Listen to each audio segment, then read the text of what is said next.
Hello, folks. Welcome to the Bios channel. Cameron Tucker speaking here. Today we're going to review one of the strangest films of all time, and not one of the strangest Godzilla films of all time. What happens when you cross a plant, the DNA of a dead girl, and the DNA of Godzilla? The result is Biolante, the sequel to 1980 to Godzilla 1984. Released in 1989, Godzilla vs Biollante is one of the more polarizing entries in the Godzilla franchise. Either you like it or you don't like it, and there's very few people in between. The movie is kind of strange even by Japanese standards because it covers topics such as genetic engineering, GMO foods, drone warfare, and basically the moral ethics of being a scientist. Yeah. It's definitely a different entry as far as the Godzilla series goes, like what we're used to when we think of Godzilla, right? It's a second entry in the Heisei era of the Godzilla movie franchise. And then I think because of its performance, if I remember correctly, kind of under, but regardless, I know afterwards they started just throwing like Mothra, Rodan, and Ghidorah, making Godzilla back into the franchise before they were did anything new again with Space Godzilla and Destroya. But yeah, this one is a unique entry for sure. I personally think out of all the Heisei era,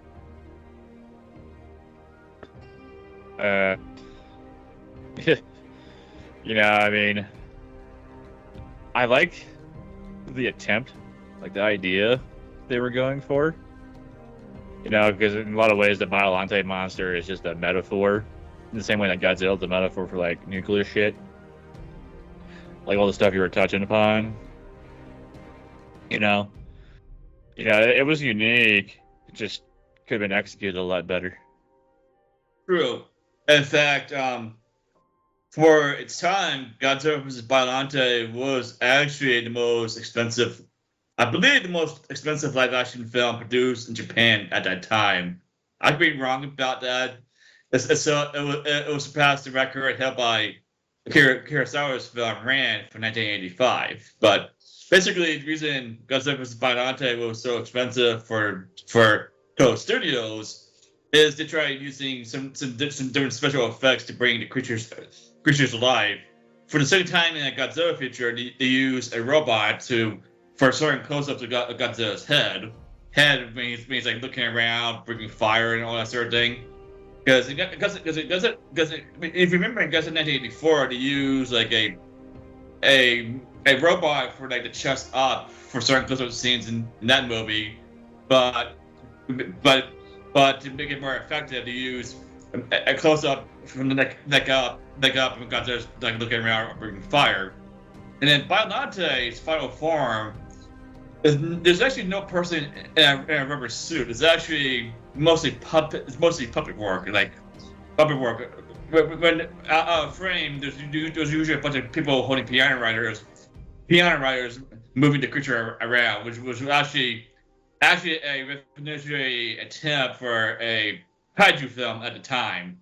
In my opinion, it made the final fight sequence between Godzilla and Biolante actually quite memorable because for the rest of the Heisei series movies, Godzilla really doesn't get that physical. Like he just breathes fire, and occasionally he throws it down with his opponents. But this was like the last movie where he really got into it, and he got more than he bargained for.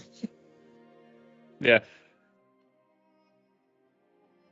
Clash of the Biolante monster, which in some ways is a clone of Godzilla.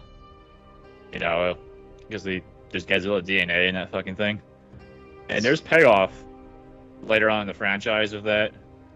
In the tune of Space Godzilla. You know, because somehow like, you know, when he destroys the Biolante monster, all the spores go into space, and then like later on, you know, he fights Mothra in space, and it's carrying Godzilla DNA, and that shit basically culminates in creating Space Godzilla. So basically, Space I mean, there's a Godzilla. payoff to it. Basically, Space Godzilla is like the next evolution of Biolante. We can think about it. It's like it's still Biolante. It just needs more Godzilla, so it's exposed to outer space. And whatnot, you have a space monster coming with crystals, but the concept of Biolante is actually one of the most bizarre, even for Kaiju standards, for Japan at the time, because the script for the movie was actually written by, I believe, a dentist who run a contest for Toho Studios, and basically somehow he came up with this idea of somehow a plant being covered in some woman's DNA or blood. It's usually shown in the movie how that happens, but then you add Godzilla cells to the mixture, and the result is one of the strangest kaiju of all time. And the different thing is, Biolante cannot really die at all because as we see, whenever she is defeated, she simply turns into dust, goes back into outer space, comes back, and changes form to fight Godzilla. When the occasion calls for it. Yeah, I know. Like when the monster dies, you know, it's all of the woman or whatever's DNA is inside the thing, and then just, you know, again, it could have been better executed. I mean, how they could have done that, I couldn't really explain to you all, you know, but it could, like, besides the monster fight, anyhow, the movie could have been better executed. That's honestly, it's always been like the Achilles heel of the franchise. Aside from like the first two movies in the series, right? Which, you know, Godzilla Raids again is kind of a mixed bag, but the human element in that one is somewhat, you know, watchable and relatable kind of thing. Even though like that one was rushed, and of course the original, you know, it's like really like a love story, and they just throw Godzilla into the mix. You know, like, oh, I'm here to fuck. You know, and then you could argue, well, they're not really humans, but they're like some mystical god creature things, like those two little fairies always accompany Mothra. Yeah. You know, I mean, they're interesting, but very rarely in the franchise has like the interaction between the human characters really been compelling to the point where you give a shit. You know, I mean, that is true. In fact, it's decent, some of them, but other ones it's like, ugh. Well, that is true. And Godzilla vs. Biollante Godzilla vs. Biollante, the human connection is really lost when you start adding psychic and other parties that want to control either Biolante or Godzilla. And basically, it makes the plot more convoluted than it already is, because again, the story itself was written by a non-professional screenwriter who probably didn't know how to write a screenplay to begin with, and I think what the result is Toho did their touches to it, and they just made it, made it more weird. Movie, in my opinion, this is actually my favorite out of the 80s, 90s Godzilla movies, but its execution could have been way better had the director given either more budget or more time, or actually more time to make the movie. Even though there was a 4-year gap from when Godzilla 1984 was released to when this movie came out, but the movie has a certain charm that you have to appreciate as a movie lover and a Godzilla fan. That I really can't describe.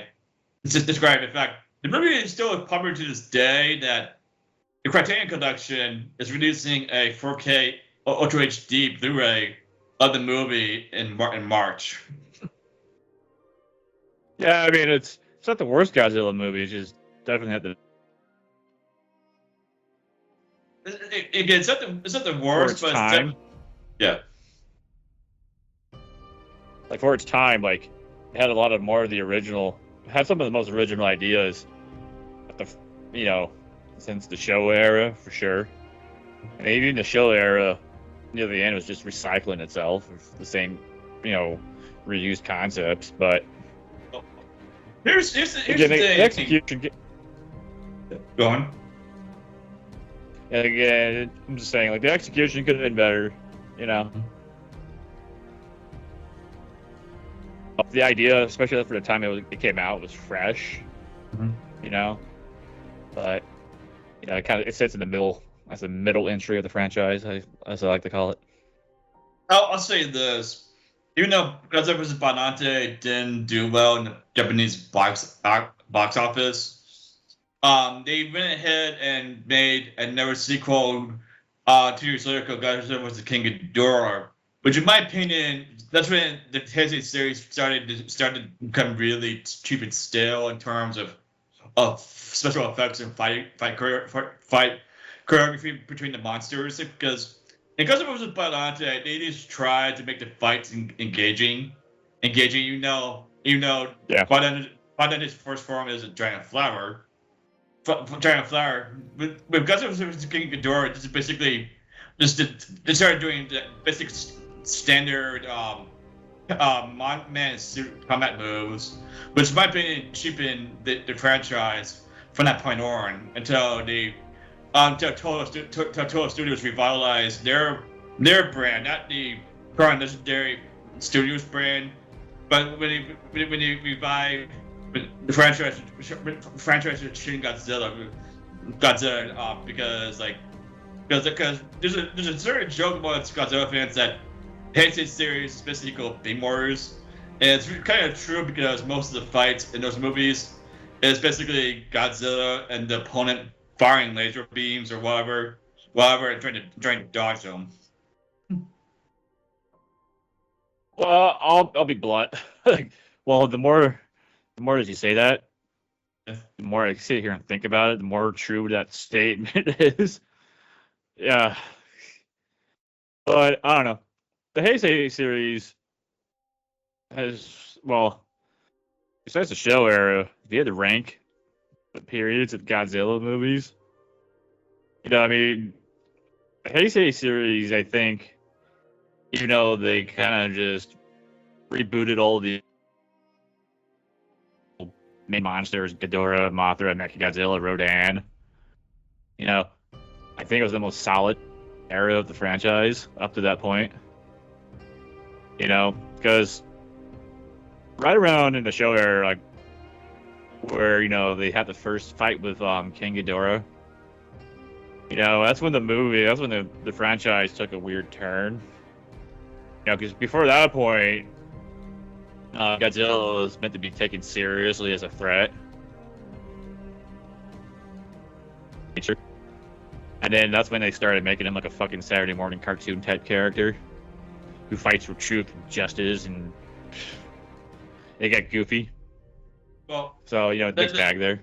That's what happened in the show era as well. Basically, Godzilla went from being a serious metaphor to Japan's version of Saturday morning cartoons and superheroes, and that's what happened to the Heisei series. Yeah.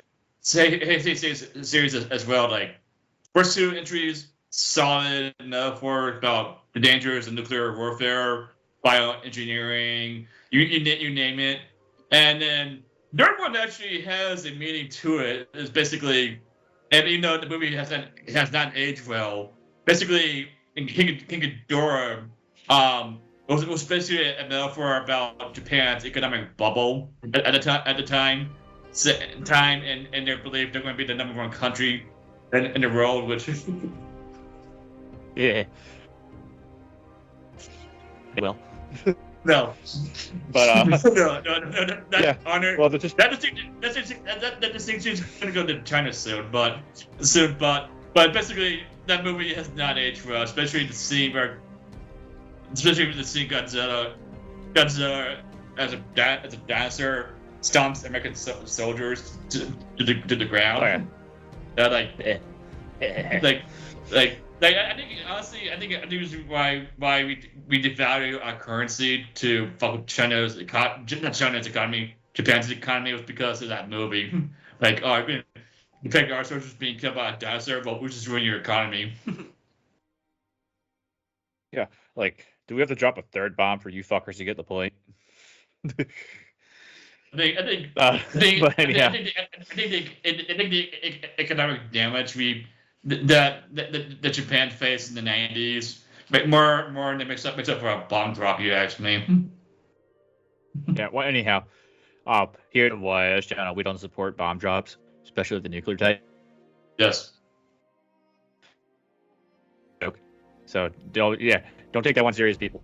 Now, with all that said, just to kind of just wrap this one up.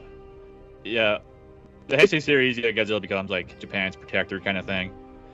But there was a more serious tone, the Heisei series versus the Showa era. And then kind of gave us the definitive look of Godzilla. I think out of all Zero that's out, or has been out, the Heisei version of the monster is pretty much, in my opinion, the best designed version of it. Up until, again, Godzilla -1. But, again, just to wrap it up, people, Godzilla vs Biollante, if you haven't seen it, go check it out. Like what Cameron was saying is the 4K Ultra HD release is coming out soon. Some special anniversary edition. Probably worth checking out. If not, you find it on whatever streaming platform it could be on. It's worth watching. And then, again, Happy New Year from the YS channel. And then just stay tuned for more movie reviews throughout the year as we drop them. With all that said, later. There, people.